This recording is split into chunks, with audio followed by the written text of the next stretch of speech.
Salut, c'est Trado. Voilà ma vidéo de mise à jour pour l'indice parisien. Très belle séance aujourd'hui, puisque 2,04% sont gagnés sur indice parisien et tout s'est passé de manière très conventionnelle.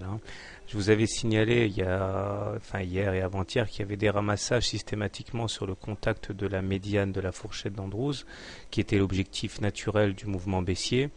Et à partir de là, on était prêt pour un rebond technique.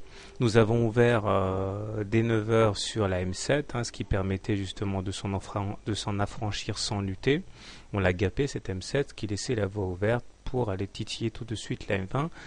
C'est ce que les intervenants ont décidé de faire et nous sommes allés à la fois conjointement donc chercher les 3877 correspondant à la résistance du 12 juin et à la M20. Maintenant, le challenge pour demain sera d'une part de passer à la hausse cette M20 qui joue toujours comme une résistance puisqu'elle est baissière.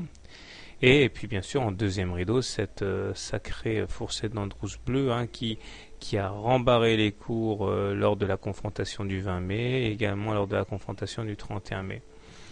Donc j'ai envie de dire que ce qui a été fait en fait c'était le plus facile. Le plus dur risque d'arriver sur la table demain. Il demeure que les indicateurs techniques sont assez favorables et les haussiers arrivent avec des biscuits, puisque en zoomant un peu on voit que le MACD vient de croiser son signal à la hausse, donc ça va attirer des traders haussiers.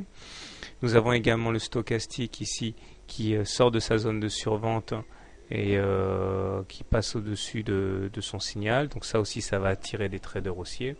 Le momentum est sur le point de passer positif aussi, donc nous avons quand même un faisceau de bonnes nouvelles qui amène du grain à moudre pour les haussiers.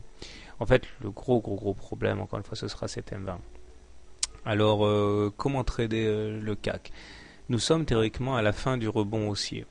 Donc la question est de savoir si ce rebond haussier va se muer en tendance haussière ou si la tendance baissière de fond va l'emporter.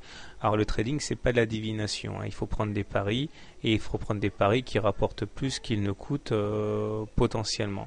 Alors si vous décidez d'acheter le CAC, vous pouvez acheter sur un retour avec la M7, là, ça c'est pour les plus prudents.